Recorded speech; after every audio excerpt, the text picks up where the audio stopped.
Yesu Kristo. Mbele yenu ni Deusit Baganjwa wa parokia teule ya Kisukuru kuzaliwa Bikira Maria.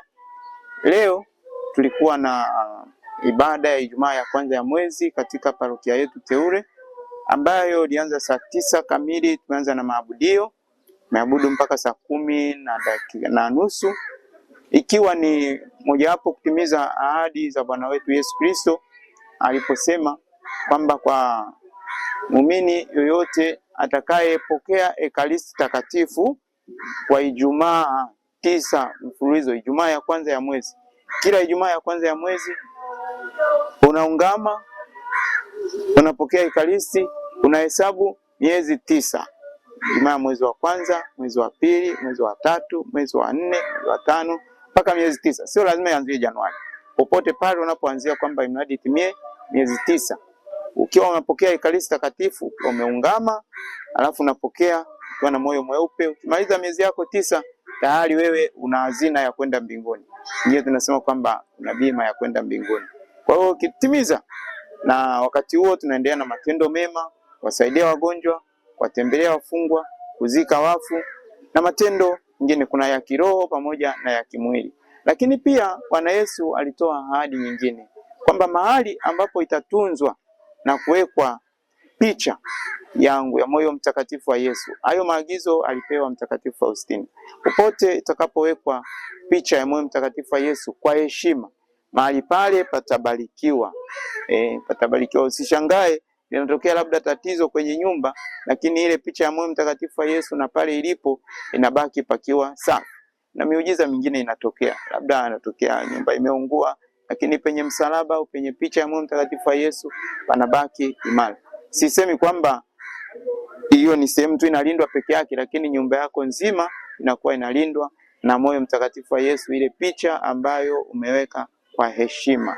Kwa hiyo kama Mkristo yote tu na mwana moyo mtakatifu wa Yesu, huyo ana faida nyingi zaidi.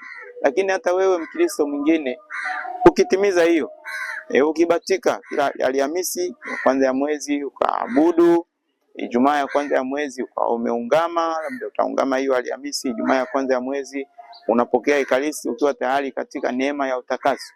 Ndani ya Ijumaa 9, rafiki yangu, mbingu hii hapa. Kwa hiyo tujitahidi wa Kristo popote pale, na sio lazima usali parokiani kwako. Popote pale unapokuwa, mradi hakikisha kwamba umehudhuria misa takatifu Ijumaa ya kwanza ya mwezi. Ijumaa 9 mfululizo. Sio kwamba labda leo mwezi wa kwanza umepokea, afu wa pili umekata, unakuja wa tatu unasema ya pili. Hapana. Bali unapoanza ni mfululizo. Lazima vikwazo vinakuwepo, lakini ila tujitahidi. Jitahidi ni moja hapo ambayo ni ahadi ya Bwana Yesu kwamba ukifanya hivyo lazima utaiona mbingu. Kwa hiyo cha msingi tufanye hivyo, na matendo mengine ya huruma. Saidia wagonjwa, watembelea wafungwa, kwa na yale yanayofanana na hivyo. Pia Bwana Yesu anaagiza kumtembelea. Tembelea Bwana Yesu muda wowote. Manake kwa Wakristo tunajua kwamba anakuwa ndani ya tabernakulo, yuko peke yake, hasa majira ya mchana. Kwa hiyo unapokuja kumtembelea, kuzungumza naye, kwanza ni nafasi na ni faida kwamba unakuwa huko peke yako, uko naye tu Bwana Yesu, mnaongea peke yenu.